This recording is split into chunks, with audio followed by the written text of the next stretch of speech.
Good day, Jordan. Thank you so much for being here. How are you today, sir? Good, good. How are you? I'm swell, thank you. Very good. Crazy hot day here today, but and I don't have air conditioning. How are you in your car? You're gonna heat Oh, up in there, aren't you? oh no, I'm good. I'm just gonna leave it run for an hour and we'll be all right. Great for the environment. Yeah. Uh, Well, I thought about going outside and then I realized that it's also 100-mile-an-hour wind. So wind. And people don't realize like when your car is like running just on idle, doesn't make that big of an impact. no. Like for 1 hour out of the day, I'm pretty sure my laptop probably has a bigger impact than your car. So Yeah, fair enough. let's dive into this though. I want people to know about you. I ran into you at powerlifting, met you through there, and I know that you also work at business that one of my former mentors actually started, Blake Wood. And so, Oh, no uh, way. Yeah. yeah, that's how I got into the industry through him. I didn't even know personal training was a real career. He was my hockey Amazing. coach, Yeah. and then he was teaching me, or sorry, he was coaching me when he was finishing his exams. Then years later, I thought I was going to be a carpenter. It turned out I thought training was better. Went to him, and he helped direct me. So, pretty ironic though. A little funny story on there. Yeah. When I saw him for the first time as a trainer, he basically convinced me because I was going to take business courses to maybe, run my own business. And then he says, man, there's so much overhead, there's so much stress. Like, you're better off just being a trainer. I'm like, oh, okay. So I got rid of business courses. 5 years later, he opens up his own business. Yeah. And crushes it, by the way. Like, he killed it. So, anyways, let's dive into this. This is about you. So, why don't you tell people who you are and how you got to do what you're doing now?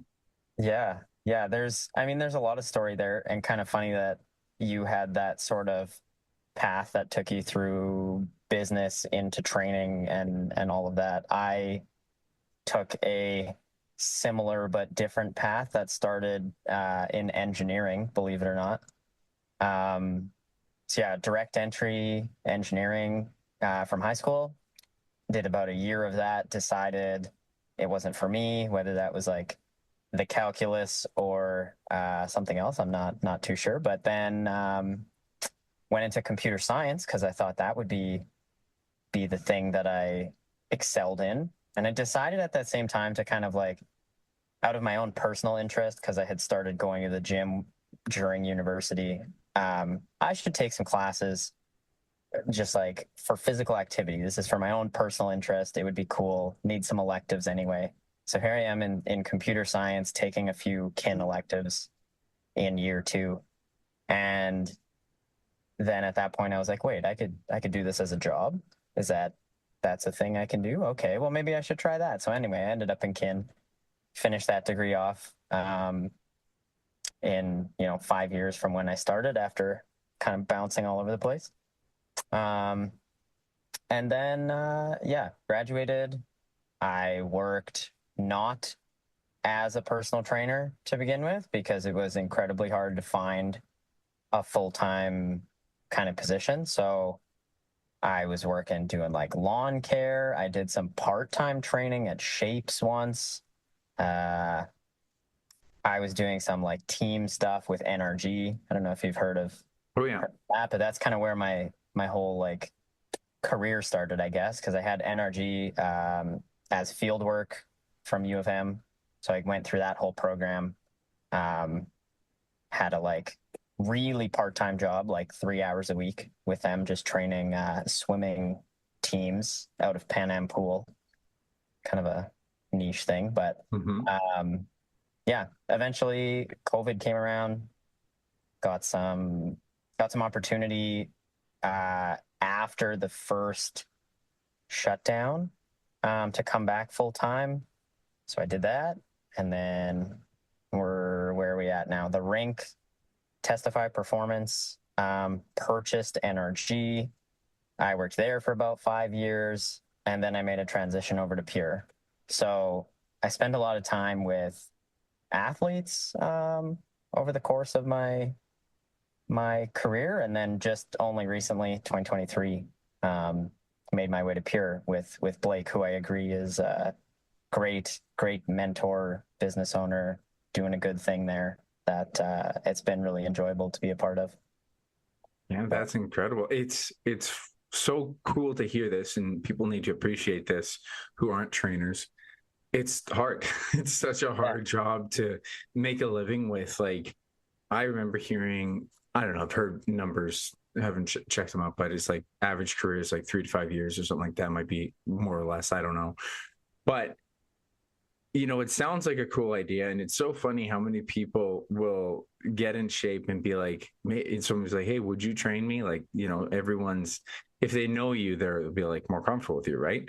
So Yeah. then because their immediate kind of social circle will be like, hey man, you could train me. And they honestly probably can. Like, I don't think that's a bad system for some people to get some extra help from it.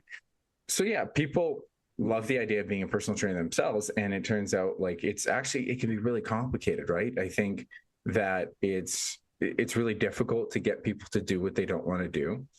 I think if you have the motivation, someone could lend you some advice, but and it's also just like from a real longevity standpoint, anyone who's thinking, hey, maybe I could be a trainer, it's like, God damn, it's hard to sustain. Like I had a guy interview me the other day, one of my clients, and asked me what was the hardest thing he had to do. And I was like, man, just staying in the business. Because unless you like, I mean, and I even appreciate you went from business to business, and then you have to be in a business that's going to pay you enough that's a sustainable wage for you to live a life, have a family, whatever you want.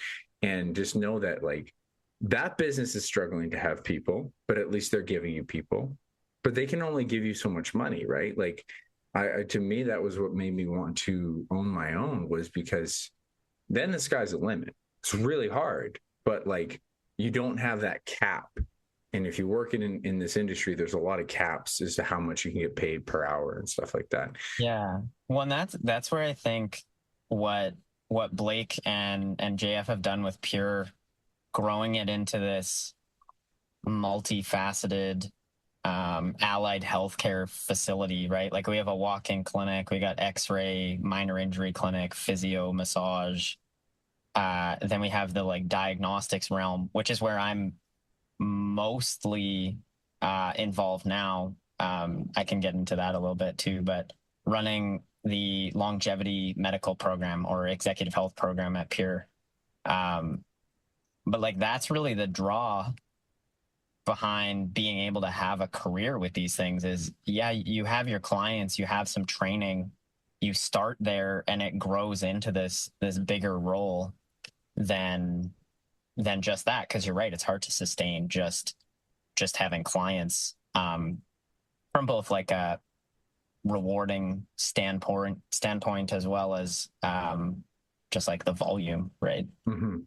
Yeah, I mean, like, end of the day, you kind of don't hope people have to work with you forever unless they just simply enjoy your workouts. Then it's, workout maintenance, which maybe it's you give them a lower cost option.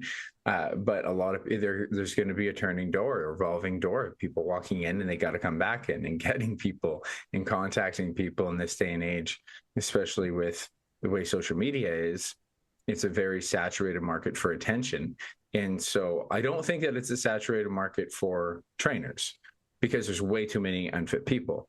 But it's right. Yeah. So I think it's a saturated market for attention, and who do you go to? So I think it's really cool to hear that you've found a great company to work with. It's really entrusted that, because it's super difficult to jump from place to place. And I'm really curious about the transition there of like what it was like to get into wanting to be a trainer, because like you said, you were really curious about it. What was it that pulled you to it? Yeah, like I guess when I first got into university, started training myself, went from the kind of the guy who just played sports, didn't really work out, was very small, needed to build that up and build some like confidence in myself as well. I think like it must have been something along those lines of like helping other people create the same feeling, whatever that looks like for them. I mean, now obviously, 10 plus years down the road, I've discovered it's not always about the physical aspect of it, but there could be some confidence aspect. It could be weight loss. It could be muscle gain. It could be mental health or feeling better or longevity or whatever function that looks like. But that's probably probably my reason. I don't like, it seems like a long time ago now that now that I think about it, but yeah, it has to be something along those lines that kind of drew me to wanting to help people out. And even now, like that's grown from just helping people in the gym to even deeper into how their body is functioning, how their body composition is. We run like VO2 max tests and things like that, like all kinds of diagnostics and blood work and stuff. That's really diving deeply into the longevity side of things, and like making that make sense for people has been really rewarding too. It's not it's kind of like dialing down the science that they might find on the internet or from the Peter Attias and the podcasts, and like trying to make that make sense for them. And like, what does that mean for you to put it into your life and grow in that sense, be able to, yeah, find your own way to bring those principles into your life and live a good, healthy life into your like 80s or 90s or whatever that looks like for people. Yeah, distill it down to simplistic action steps that applies to people, like the application to people. Because I'm so glad that you brought up, like, okay, let's decipher this Peter Attia stuff, because I think it's great that people are at the forefront of really trying to put information out there. And I mean, even Peter Attia, I give him a lot of credit that he's evolved a lot of his opinions, where he was like, oh, he thought fasting was a thing. He's like, actually, now data says it's just a good calorie deficit. And then, you know, he's even, I've seen him have posts where he's like, yes, there's a lot of fancy things out there, ice baths and all these things, and they sound like really good, but you know what? Training and nutrition and sleep are hard. And like, for him to say those sentiments, I really value that. Even though he's trying to be in the forefront of longevity and all these cool things, he doesn't deny like the big rocks, which is like 90% of the population, if not higher, that can't do those things, right? Yeah.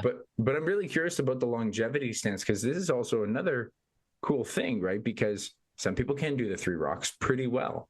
And so what is that extra, 5%, 10% going to be for people to live a long life? Because I do think that this term healthy is such an interesting spectrum of understanding where the data or where your health is at one given time and where it's going to be at a later time. Because when we think about healthy, we're thinking about really like chances of dying, right? So is it healthy?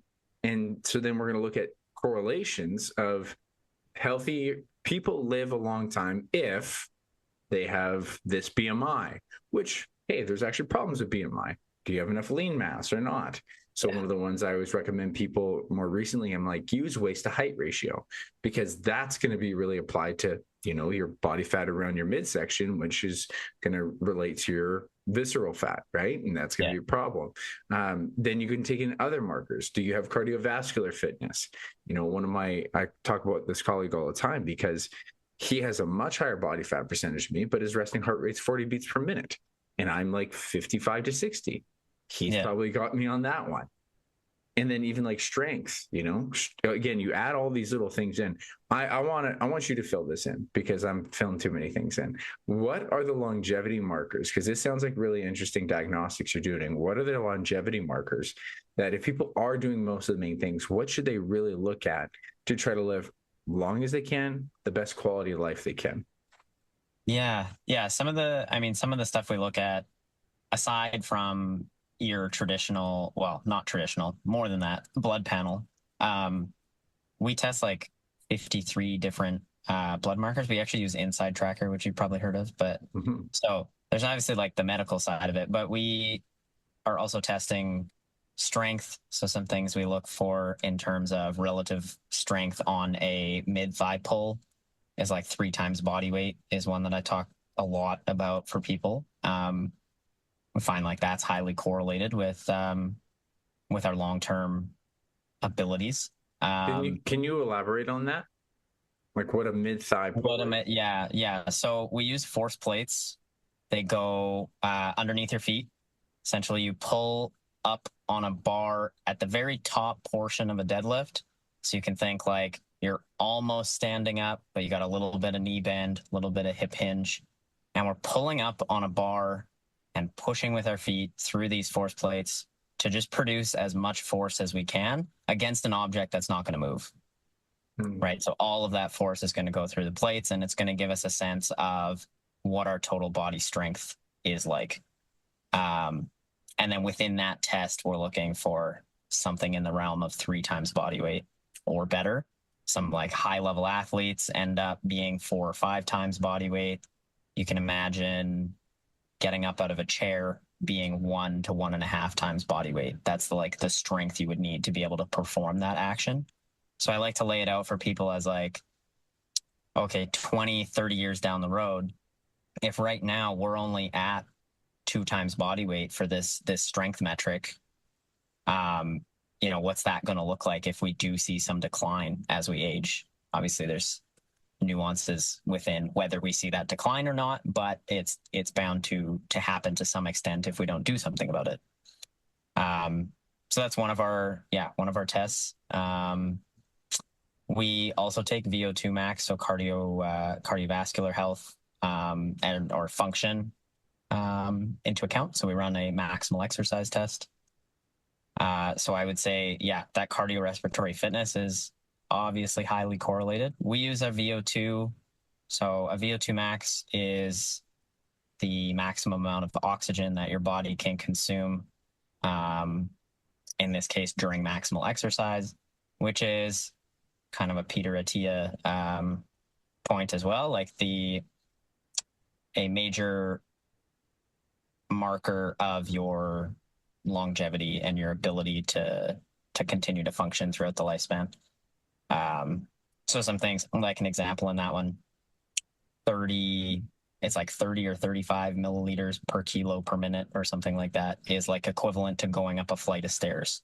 So if somebody's VO2 ends up dropping below that, we're going to have a hard time performing those actions. So we compare that for people like, if now your VO2 is only 35, 10 years from now, if we don't do anything about it, we're going to have trouble with the stairs.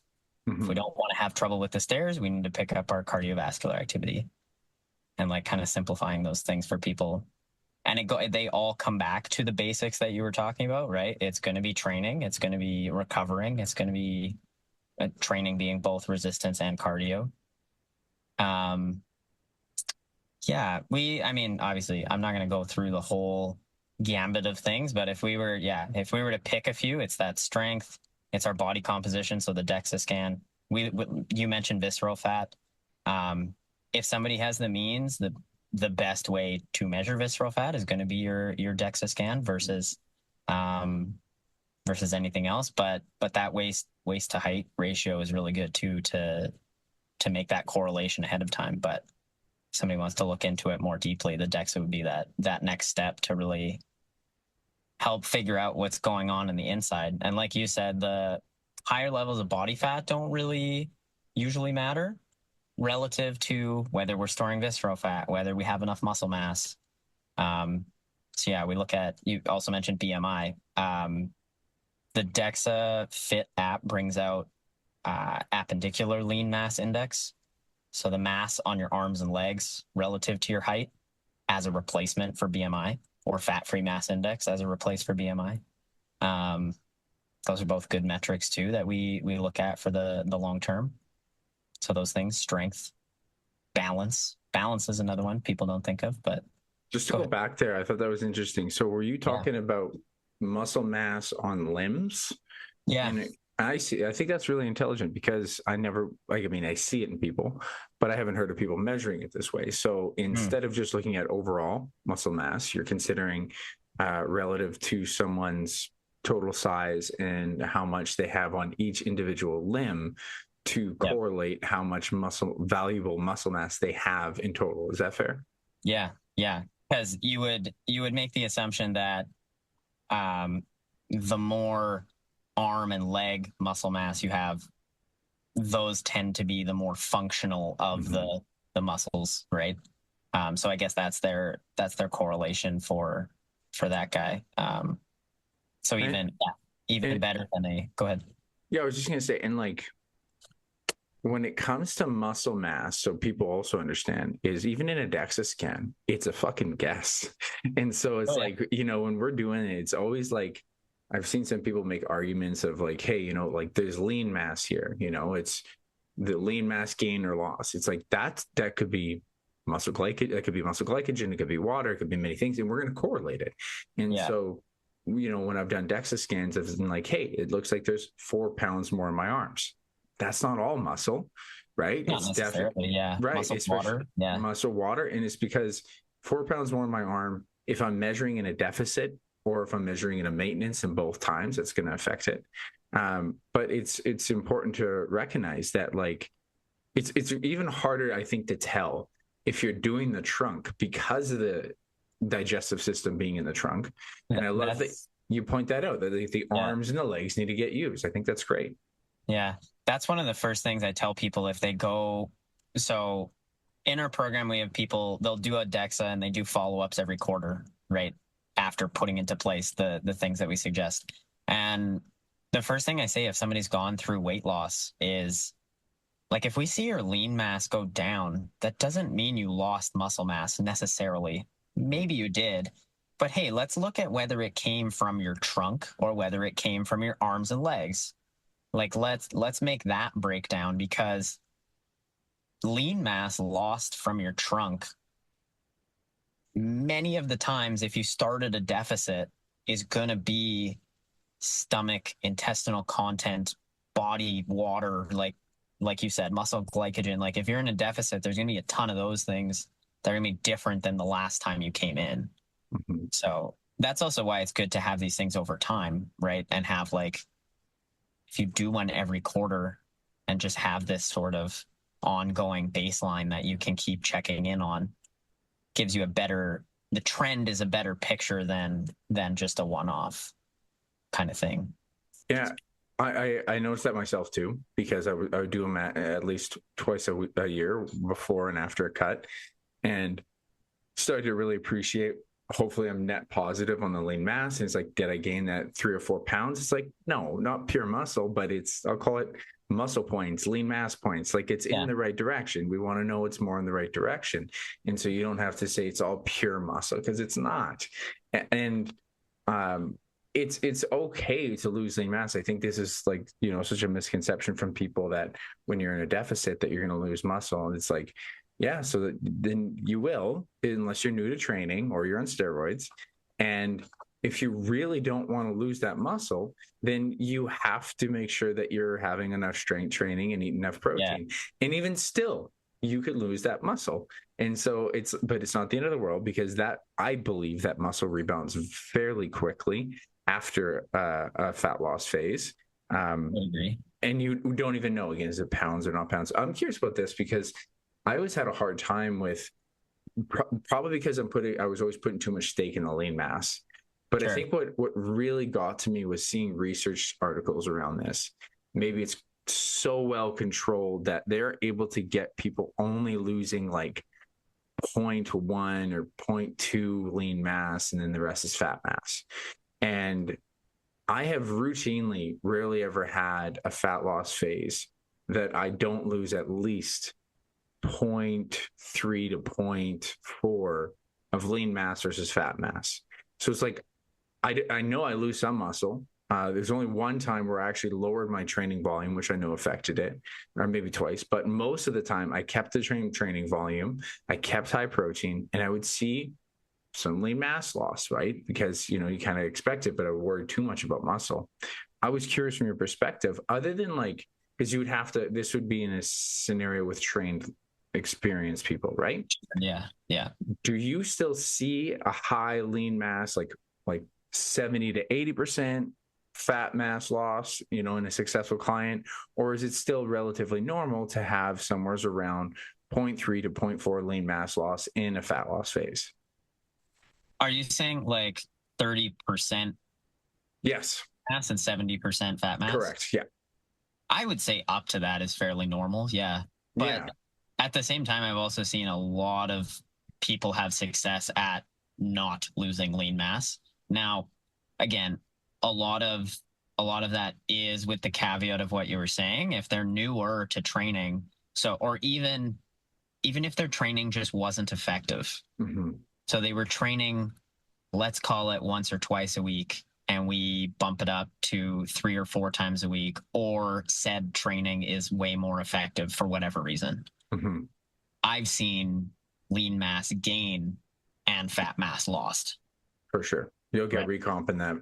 Yeah, I've seen a lot of recomp. Like I'm pretty much telling everybody who I work with in this realm that like your goal is going to be to add 5 pounds of lean mass and lose 5 pounds of fat. Like on average, that's typically what would help most people. Now, to say that that happens at the exact same time, or if they did a little fat loss phase and then it became maintenance and then they gained the muscle back, we don't know. But yeah, you know, in a 3-month period, that's not abnormal to see people go through that kind of change if they made drastic change to their like lifestyle factors.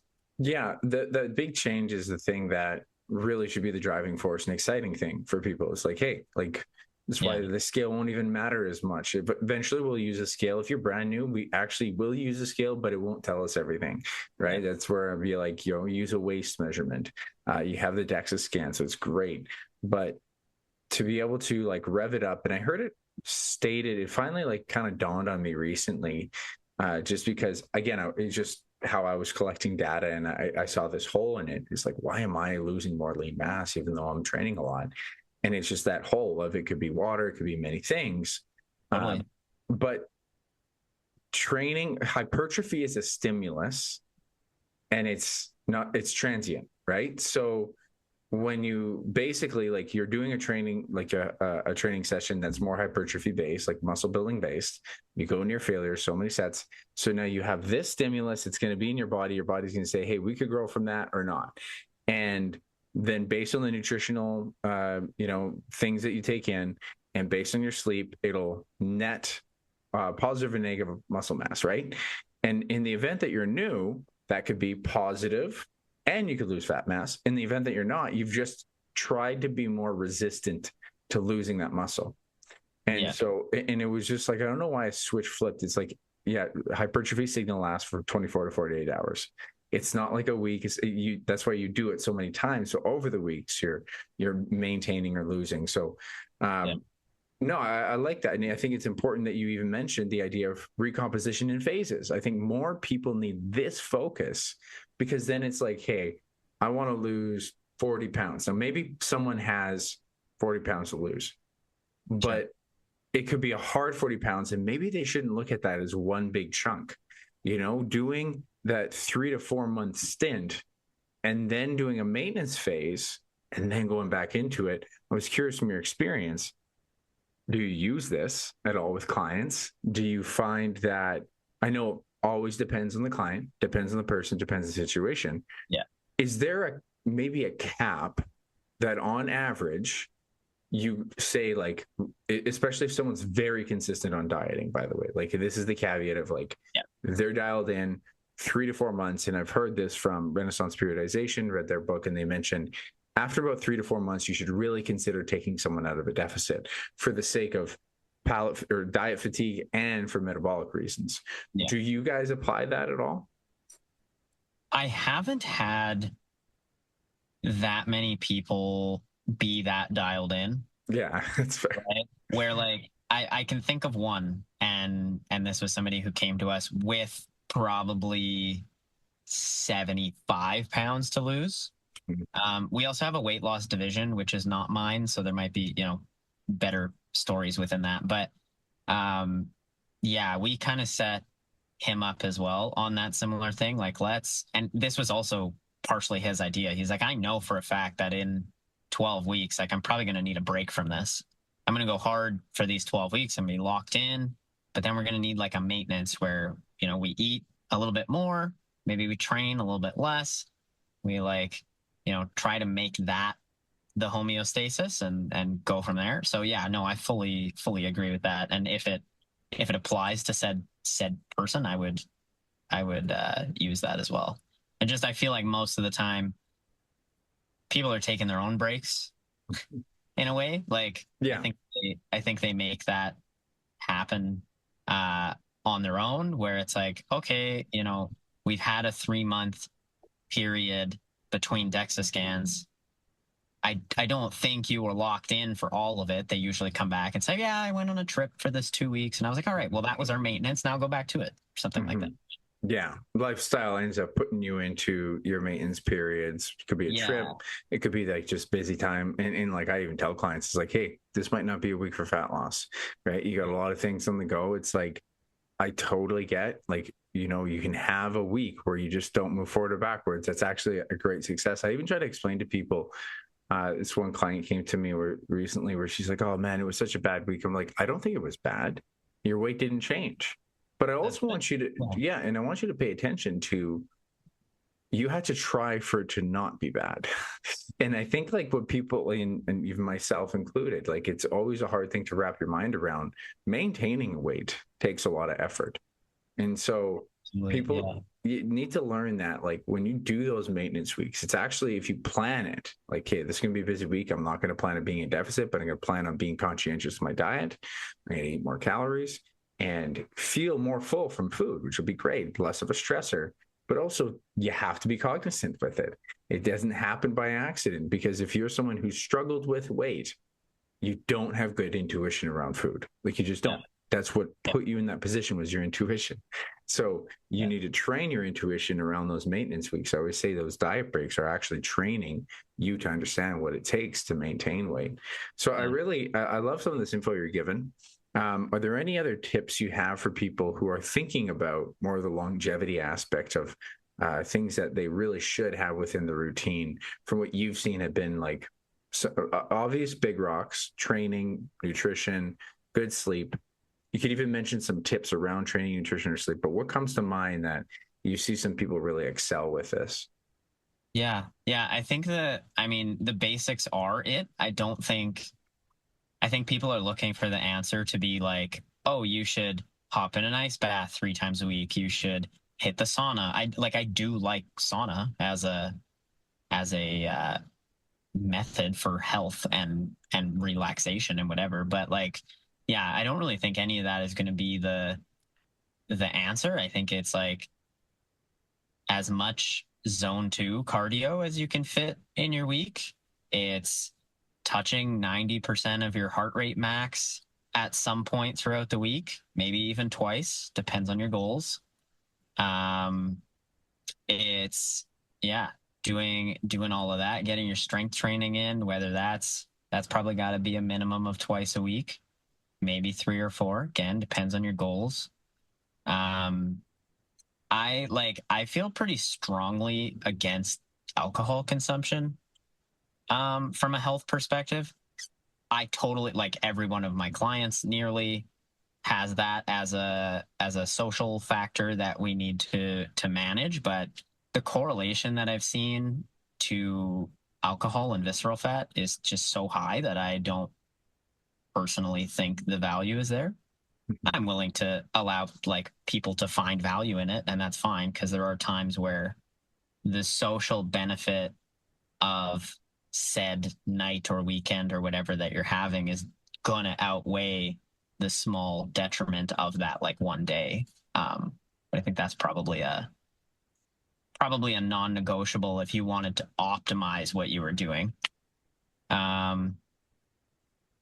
Getting blood work done routinely is important. And this is a problem that we've discovered, and why we've created these assessments too, and why Inside Tracker exists, why all these companies exist, is like our medical system they aren't allowed to just test you for anything and everything. I feel like we talked about this maybe the other day when we were chatting, but it's like they have to have a reason and like just cause for going after some blood marker that they feel could find something. So you either have to, like, this is not advice, but you either have to lie to your physician to like get them to test something, or you have to go out and do this on your own to try to find these different blood markers. Particularly things like ApoB, which is like another version of cholesterol in a sense, that we probably won't dive into all that. But yeah, getting that blood work testing, getting that activity in. And I don't really have sleep is huge. Sleep is bigger than I think people give credit for. So things like that look like a dark room, cold room, not being on screens in the hours before you go to bed. Maybe, I mean, let's be realistic, maybe an hour. Maybe you can get away with that. Have your shower at the end of the day kind of thing. Says, yeah.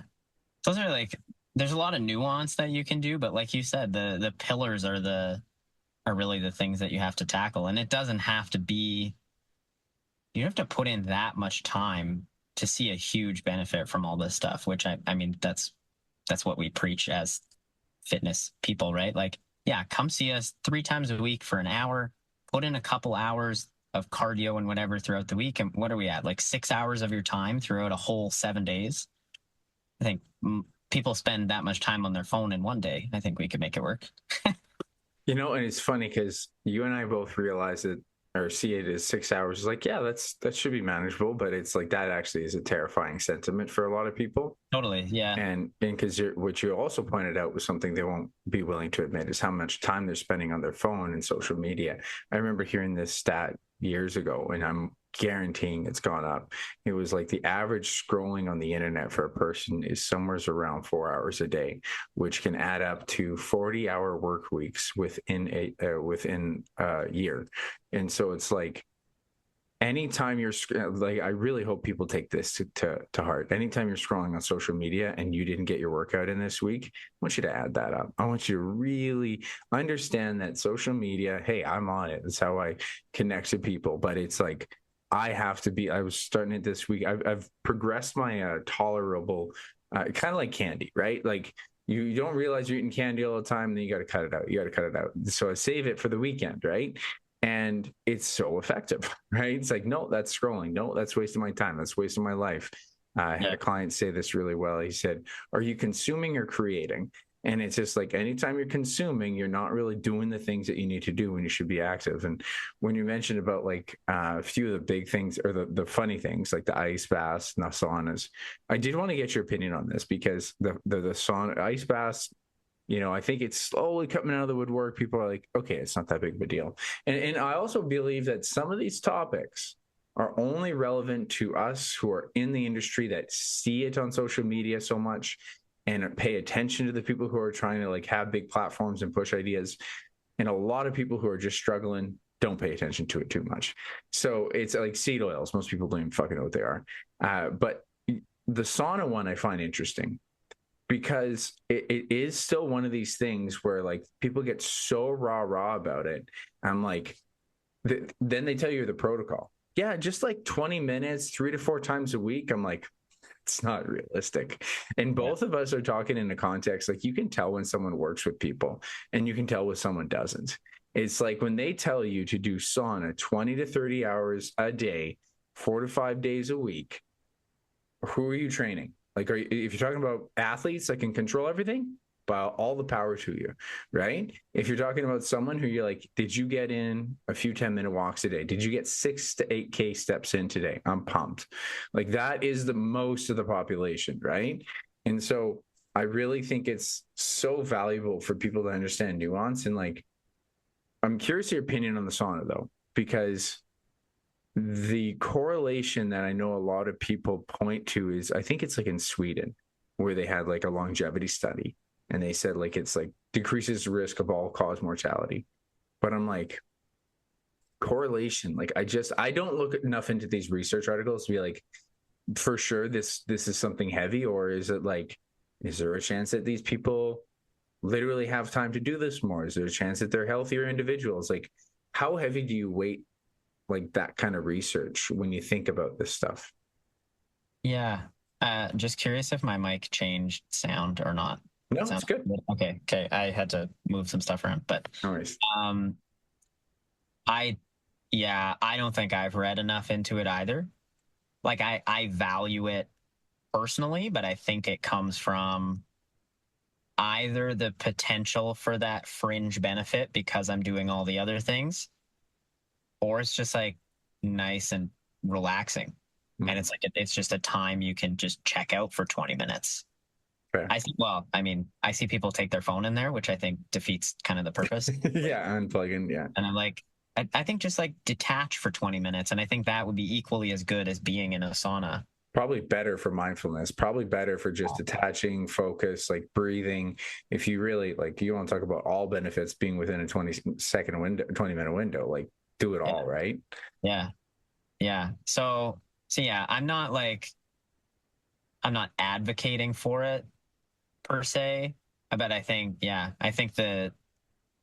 the relaxation part is probably the bigger piece, the checking out, the pulling out of the social media and just like taking 20 minutes to do. I need to take some of my own advice. That would be good for me to do. You know, it's funny. It's kind of how I feel about cold showers because I don't have a cold bath and I've done it once and it was like, that was a pain in the ass to set up. That was ridiculous.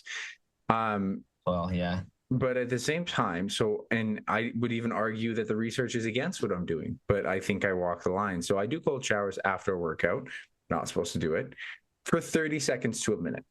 And the 30 seconds to a minute, it's like, what? It's not fucking doing anything to decrease my hypertrophy, nothing significant, right? No. And yeah. And what I get from that, and it's like, this is what I love the context you get from it. Like what I get from it is why I preach it a little bit, and knowing it's fringe, knowing it's just something that like kind of feels good. I feel like the mental challenge of going into cold water is still there. And then I also feel like I get that a slight dopamine hit of walking out of cold water. And I also hate the feeling of going into work still sweating. So if I can get rid of it, which it does, like I feel like kind of cooled off, so I'm nice and ready for my day. So it's kind of like how I implemented it. As I had never told someone else to do it. I would tell someone if they had time to sauna. I think I would be way quicker to tell someone to do sauna before cold tub. But at the same time, it's just like there's so much more problems in the world around just getting your walks in, getting your cardio, getting in your strength training. So let's quickly change gears here, because I mentioned powerlifting and it's all in my brain. I'm a barbell head now. And we haven't touched on it at all. No, we got to dive into it.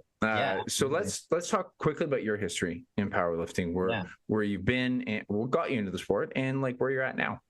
Yeah. So, I mean, this all obviously happened at the same time as I was developing my career at different points, but my first like 4 years in the gym was a little bit more like bodybuilding style, just trying to add muscle because I felt like a small guy that didn't want to be small anymore. So, which is hilarious because I cut back down to 59, but that's a later story. So I think there was, I weighed 125 pounds, 57 or 58 kilos or something like that. Even after this was like after adding 20 pounds of mass in the first year of university or something like that. And I had a friend, well, it's Mercedes, that was like dabbling in powerlifting training, had a powerlifting coach. And I was like, oh, like that seems interesting. Let me like start training for strength. So I did like, a 5-3-1 or a 5x5, ran a couple of those different programs. This was also as I was kind of finishing my kin degree at the same time, happened to look up the Manitoba records for 59 junior weight class. I was like, oh, I could do like all three of those right now. I went and did a meet. Now, albeit these records were like really low because no nearly grown man weighs 130 pounds. It just doesn't, like, there's not that many of us, right? And so I set some records, and I like the rest was kind of history. I really just like fell in love with finding something that I could do for myself, finding a purpose in training beyond just like aesthetics and stuff like that. Cause like I also was having a hard time like aesthetically getting to where I would like to be, I think. And I mean, there's a lot of genetics there as well. Sure. Not that I'm genetically built for powerlifting either. I've had to work really hard at it, but yeah. So then competed there. Fast forward a few years, I've done 25 meets, something like that by now. I've been from the 59 class. I went to 66 and qualified for nationals. I spent most of my career so far at 66 kilos body weight, and yeah, qualified for nationals for the first time last year. Went to Nice. nationals and PEI, and then decided I wanted to be more competitive at a national level. So I actually cut back down to 59 from about 65 kilos successfully, and qualified for nationals again as a 59. Went back to nationals in March of this year. So this was like an odd year where the nationals ended up being 6 months apart, Oh yeah. from September to March. So I did both of those, and I actually happened to win nationals in March, and qualify for North Americans, which is going to be in Grand Cayman in at the end of July here. So Wow. yeah, there's a lot of ups and downs through there since my first powerlifting meet. I think I've added 205 kilos to my total, Cool. or something like that, and now I've returned to the weight class that I started in, and so far I've maintained almost all of that total, and hopefully by the time July comes it'll be even more. But Yeah. it's been a lot of fun. That's amazing. I always, if people are curious, just times 2.2, right? If you want to know the pounds, it's Yeah. if you want the freedom units. I really wish of like some of the like we were just on the metric system. The only thing I agree with is I like for height 5'6", 5'8". I'm so used to that. I prefer that as well. There's no, Yeah. like, I mean, I only know my height because I write people's heights down all the time, but Yeah. like centimeters wouldn't mean anything to me. No. 73 centimeters? I don't know what that is. Maybe if you got used to knowing what 1.7 meters would be Or 1.6 or whatever it could be, but like, yeah, for sure. I wish we did kilos. So I love that. That's amazing. You got all the way to nationals, and I totally know what you mean about. I mean, I've been very into bodybuilding. I did 2 competitions. I've been very big into building muscle the last few years, and I'll tell you something that really interesting happened to me after this last meet. And I took the week off to just be like, because I've been training hard for the last 6 months and like literally didn't lift a weight until the Friday. And then I went in to lift weight and like, because I'm taking a break from Curtis for a couple months here. And I was like, do I want to power lift? I don't know. And I was going to maybe do like a bodybuilding style workout. And the first thing that happened was I was sitting in a hack squat and it just felt weird. It's like I'm not tightening my core. sure. It just like it felt like, do I tighten my core? I don't. Where do I want to stand? And then I saw the squat rack. It's like it fucking called my name. And then when I was doing so I did it. And then when I was doing the rest of the work, I was like, I don't even feel like pumping. Like I don't care about this anymore. I care about performance. And I haven't felt like that since boxing, where I just cared about Yeah. performance. And Yeah. caring about performance does call upon you in a different way. Now, don't get me wrong. I think muscle building is a super healthy and as simple. It's probably the simplest way to boost your confidence. Simple things to kind of look after, and you can do a bit of both. Like I always love the power building, build muscle and get strong in the power lifts. Totally. Yeah. But the idea of just like have a sport and like definitely once you actually do the sport, like bodybuilding sucks. I've said this many times in the last little while. Like so many of these other like competition days can suck. Like boxing is a grind. It's psychologically so torturous right before, and then the event, you battle through it. But powerlifting is fun, like almost all the way through, right? The only downside is like managing injuries and managing your schedule, from what I can tell. So I'd love to know from your opinion too, from working professionally with people, because I don't like to be too biased, but I know I am. How do you feel people should reflect on the power lifts, like the big three, the squat, bench, and dead? Like what do you advise people on something like that? Yeah. Yeah. I mean, so I obviously, like, my life is kind of separated into two things. I coach powerlifting, I compete in powerlifting, and then I coach general population and executives and that. And like, I don't think, I'll be the first person to say, I don't think everybody needs to squat, bench, and deadlift. I think they're great. I think they are great options for compound lifts. I don't think it needs to be a squat to exactly parallel with the ground. I don't think it needs to be a deadlift right off the floor. Bench press, maybe it doesn't have to go all the way to your chest. Like there's no like hard and fast rule that I would say everybody needs to be able to do this. Now, do I include all three in almost everybody's program in some way? Absolutely. Because I think they're very valuable. I have a client with a known herniated disc. He had an MRI and his disc is like just blown out the back, and he lifts, he squats, he puts the safety bar on his back and he squats like 150 pounds. He does trap bar deadlifts with like 200 pounds. And he's fine. He's the best he's ever been with this pain, or like not pain now. So yeah, definitely encourage people to do them to the level that they want, right? Like the same client that I'm speaking about, like wanted to get back to a 225-pound bench. And I'm like, well, I'm your guy. I think everybody could bench 225 if they really try to.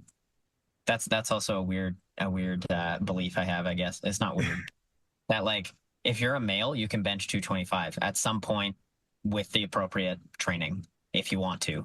And if you're female, you can bench like 135, or you can bench your body weight. Like I agree with that as well. And that's like maybe a little bit biased because I see so much of it with powerlifting, but people in my job at Pure look at me like, well, no, there's no way I could do that. And I'm like, no, you could. You just like, it's fine that you don't want to. I'm just saying it's definitely possible. Well, you said something so important there.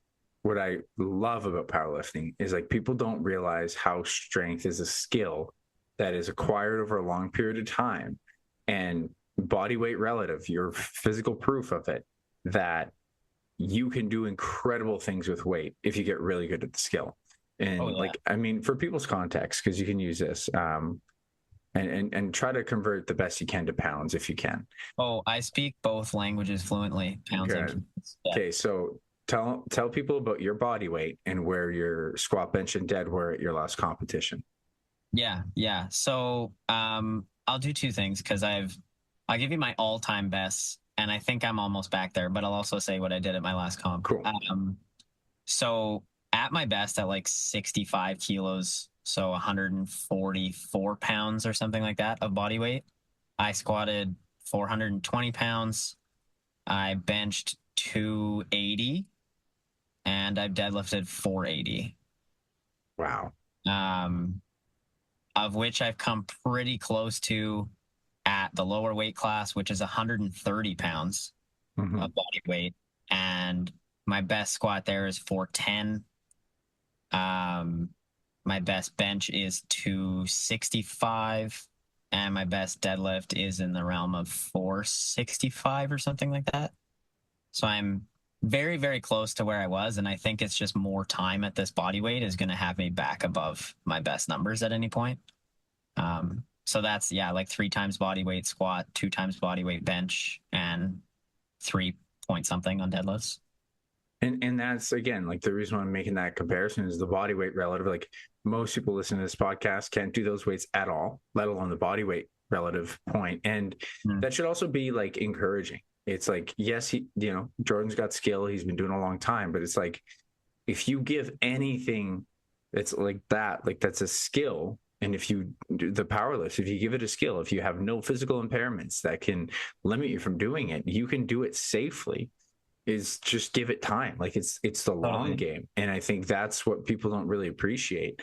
I love stepping into that world a little bit and being like, knowing I'm not even that strong. Like, I mean, I did decent in the competitions, but then I see this guy, Eduardo, who's in like the 80 kg, who's 13 kilos less than me. And he's like 100 pounds more than me on squat and dead. And it's like, clearly I have a lot to learn, and that's like humbling. It's good. And also encouraging, because it's like, just give this stuff a long time.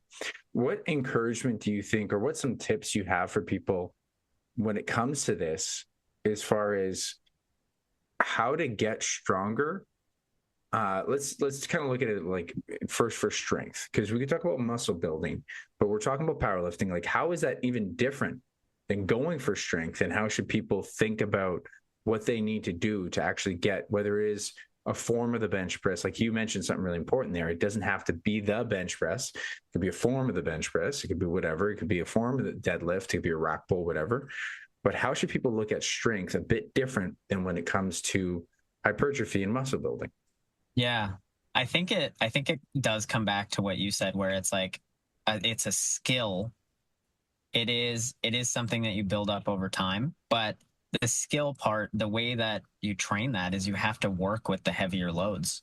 Like you can't necessarily walk into, not that we're saying we're going to do a powerlifting meet, but you can't walk into a powerlifting meet having done a bunch of sets of 10 and all of the sudden realize that you need to do a single and like be able to perform at what those sets of 10 would say you can do. So practice and frequency, I think frequency is something that people probably miss in the general public. Like you can train a bench press 3 or 4 times a week, or 5 or 6 if you really, if you're a lighter weight class. That's a bit nuanced, but um there's that. And sorry, there's somebody walking around here that thought they needed to talk to me. That's okay. um yeah, so that frequency is a big part, the skill, and like lower reps. I mean, we know that from the textbook. Lower rep stuff is going to be more for building strength, right? But people don't necessarily realize in the general public like where that can how low that can go. Like, oh, I did a set of 6. I'm like, okay, well, we could do some 3s. And I've introduced that to some people too, like even in their workouts. The client I was talking about earlier, like, hey, we can do a single, we can do 1 rep, and that's okay. And like, let's see where your strength is at, and then let's do the rest of our workout. So I think those are big things. And then yeah, just giving it time. I mean, what am I on here? Year 8 of this, and I feel like I'm still learning, still progressing, still doing all of that, right? Like it's not going to happen overnight. Some people are lucky to be like genetically gifted and able to just like hop into the sport and be really good at it, or build strength, outside of the sport. They're just really strong people and they can pick it up really fast. But yeah, even if you're not, you can still get there, because I don't feel genetically gifted at all in this sport. I feel like I just put in 4 to 5 days a week for 8 years, and it worked out. Yeah, I like how you said it worked out. It's it is super important that people appreciate even an okay program done for a long period of time does great things. Like the greatness comes from consistency. People with like okay skill can become terrific, because people with great skill fuck up all the time by not doing it. And you only become great from repetitive nature. And there's so many stories where people just don't have the skill because they don't practice it enough. Like if you keep calling it a skill, and then you can call it an intense skill, because you mentioned, make sure you have a load, make sure the load is enough where it's difficult, but you can still see it as a skill and you're doing it well. I think that's one of my biggest pieces of advice when it comes to people in bench press is like, I'm not telling you to go light, but don't go so heavy that you suck at it, because a lot of guys suck at it, right? They flare their elbows or kicking all over. And so, we're preaching this. And the reason why I think the great nuance there about, oh, you could bench press 5-6 days a week, not overloading it, like doing it at the right speed, at the right explosiveness. It's like a hockey player shooting a puck every day. Yeah, he's not trying to rip that slap shot every single time to break his back. He's getting really good at shooting, and he's doing the right intensity. And so when you see it like a skill, my favorite is a golfer, because it's like so the opposite of what people think for power.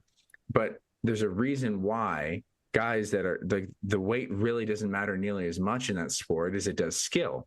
You want to grip a golf club and rip it, But the way that you want to hit that golf ball is you want to hit it with just the right power and speed so it pops off and it feels effortless. And that's what can happen with powerlifting.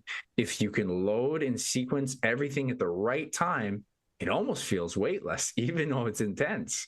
And so that only comes from repetitive skill. So I really love that. I think you hit a lot of big things there, and I think that's great advice. And I appreciate you taking this hour, man. I think this was fun to chat with a powerlifting bro about this stuff. I'll definitely have you on more in the future. We'll probably dive more into powerlifting, as I'm pretty sure I'm hooked on this sport, and we only got to dabble into it a little bit. Tell me, is there anywhere that people can find more about you? Do you have an Instagram or anything like that? Yeah, I have my Instagram. It's Smitty1317. Yeah, that's really my only one. If somebody's interested in anything related to Pure, the website is there, Pure Lifestyle, or come and see us on Empress. But that's yeah, in terms of everything powerlifting, it's just my Instagram basically. So Perfect. And tell me, you kind of mentioned it a little bit, but let's just review it. What is your most recent ambition that's really exciting coming down the pipeline? I think I'm looking ahead to NAPF, so North American Powerlifting Championships. So going to Grand Cayman in the summer here, which is not the best time to go. Probably it's going to be as hot as it is out today, but every day with with some extra sun probably. But yeah, that'll be lots of fun. We're 11 weeks out. Had a little bit of a injury scare that I think we're maybe over. So I'm happy to get back to training this week and see where we can push things to. Exciting. Well, I'm super pumped for you. Let me know how it goes at NNPA. Thanks so much, Jordan, for that conversation. Always nice to talk to another coach, and especially if we can relate on the same values. I really hope that some of the messaging around what he was talking about there, like even though he's literally in a clinic that is working with people that want to optimize the best they can for their health, for longevity, we're still talking about weight training, talking about cardio, we're talking about getting sleep. And he's even someone who biasly enjoys the sauna. And he's like, it's still not really that important. And I think there's a really important lesson there. Do the basics the best you can. And then you can get into nuance of creating standards, like what would be a great standard for yourself when it comes to some of the lifts that we mentioned. Bench pressing your body weight doesn't have to be bench press, but that's one. There's standards around how many push-ups people can do. And I'm pretty sure I can't remember for females. I think it's under 20 or around 20 for females, might be lower than that, but I know males was around 35 and up is considered excellent. I remember that from a test in the past. Being able to do a pull-up. I know people always like saying I couldn't do a pull-up to save my life. And that's a really important thing to consider, because a pull-up could save your life. Believe it or not, there are scenarios where pulling yourself up from something could save you. You're trapped in a basement and there's a fire. Pulling yourself up out of that window would save your life. And you just need to do one. And I'm pretty sure you'll be motivated enough if you have the strength. So consider that motivation. And things like the push-up and the pull-up are actually great exercises to try to accomplish because they're body weight relative. So two things have to happen. You have to get stronger and you have to be at a healthy enough body weight relative to your size. So that really does make it motivating for you to accomplish those kind of goals. I really just appreciate all of his perspectives. He's someone who's working in a clinic with a lot of different people. So he gets to see the DEXA scan. He gets to see the data that I only get a handful of things from. And so I think that's really valuable when you can hear someone's perspective of seeing so many people applying these principles. And so there's something really important there for yourself. If you're not doing enough weight training, maybe you're closer to 1 or 2 days a week. And if you can get up to 2 to 3 or 4 days a week, you can build muscle and lose body fat at the same time, provided that you have the right nutrition in order to do so. And so really see it like that the nutrition is going to be whether or not you're losing body fat, enough protein so that you maintain or gain muscle. And then you do the strength training to make sure you can gain muscle for sure. And that should be your recomposition focus. And it was really cool to hear his perspective on, how effective diet breaks can be. I think it's super important to plan them. If you haven't been planning diet breaks, it's something, if you have a long-term fat loss goal, go hard for I actually think 3-month stints are excellent. I don't want to say excellent, solid, because it depends on the person, depends on the lifestyle, but it's a good perspective because I see the best change in clients after 3 months. And certainly there's going to be ebbs and flows over the course of the 12 weeks. Not every single week has to be perfect, but the better you can have those weeks. So maybe you got to take it 1 month at a time. I even knew a client who did a diet break every 2 weeks and started to work some momentum from him. 2 hard weeks, one, okay, I'm not as worried. 2 hard weeks, and then it was enough for him to get that momentum. And he didn't have to look at this whole 12-week thing because it always felt so daunting. But at the end of the day, to make big change, you need to get big timelines in order to do it. And it's similar to the strength thing I was mentioning. Even an okay program done, even an okay nutrition plan done for a long period of time, amazing things happen. And then I really got to highlight the powerlifting bias we both come from, but just to understand that it doesn't have to be powerlifts specific to the sport. It can, and a lot of people can do it, but it could be similar. Like what he's mentioning is that there's forms of the squat, bench, and dead in all programs. It doesn't have to be a deadlift from the ground. It could be a barbell RDL. It could be a single leg deadlift, and that is single leg hip hinge. It's going to help your glutes. It's going to help your single leg stability. That should be in your program. You should have a squat pattern, a squat bilateral squat pattern, or a unilateral, meaning 2 legs squatting at the same time, or 1 leg, which is basically, can you use a leg press? Because that's a squat pattern. You don't have to put a barbell on your back. If you're worried about putting something on your back, you use a belt squat machine. Leg press also does it, but the belt squat machine gives you kind of more of the freedom to move your joints more, but also really loads your body in an effective way. Hack squat, although they would put a little bit of pressure on the shoulders, it actually does really represent a safe form of a squat. And that could just be your lift. The one thing that I think I really encourage is we were talking about, is like, get that curiosity to get really strong in something, because not only is that going to help you with those health markers, that longevity, and getting going the things that you're going after, those are fundamental movement patterns for the body for longevity. Not only is it going to do that, but on top of it, it's going to make you want to show up for your lifting. You're going to want to show up. You're going to be excited. What are my PRs? What did I do last week? I'm going to go a little bit heavier, even if it's 2.5 pounds, 5 pounds. And I also really encourage you to cycle your intensities. I've spoken about it before on here. You have a mild week, 7 out of 10. Next week, 8 out of 10. Week after, 8 to 9 out of 10. Last week, 9 out of 10. And I don't encourage anyone to feel they need to go 10 out of 10 on strength exercises and risk injury. But you can try to hit this challenging weight, as we mentioned, provided you feel that you're doing it with skill. And the thing I really want to mention that differentiates so much of, I've talked about this before, hypertrophy and strength, is the speed of the movement. And if you really want to get stronger, make sure that when you're doing your intense sets, when you're doing your harder work sets, move the bar concentrically up, whatever you're doing, with a ton of speed. So when I'm going to do a deadlift, I'm going to rip it off the ground as fast as I can. The intent is super important. When I go to squat, I'm going to go down just fast enough to do it well. I'm going to pop out of that squat. When I go to do a press, I'm going to throw that bar, even though it's not going to leave my hands, almost as if I'm trying to throw it through the ceiling, right? You're trying to move that with intent. And that's how you know you're going to fire your heaviest motor neurons, because that's how you actually get to them. It's the all or nothing principle. When you're trying to go as hard as you can, it all has to fire. So hopefully this stuff gave you some good advice. Hopefully you really appreciate some of the nuance there around the powerlifting and the strength and long-term fat loss. And I just got to mention, thanks for listening. Please leave a review if you appreciate this podcast. Please share it with someone who is interested in longevity, someone who is interested in powerlifting and strength, either of the two, because they should cross over. And as always, I got to thank you for being a listener, being someone who's literally listened to the podcast up to this very point, which I'm willing to bet some people listened to it, already tuned out, and you didn't. You're listening. So thank you. Thank you for allowing me to guide you in supporting this podcast. I just need you to know I appreciate you as a listener. Just here to try to help you with your own ambition, going after the things you really desire. And you and I both know it's not about the pursuit of happiness, but rather the happiness within your pursuit. And I'll catch you next time.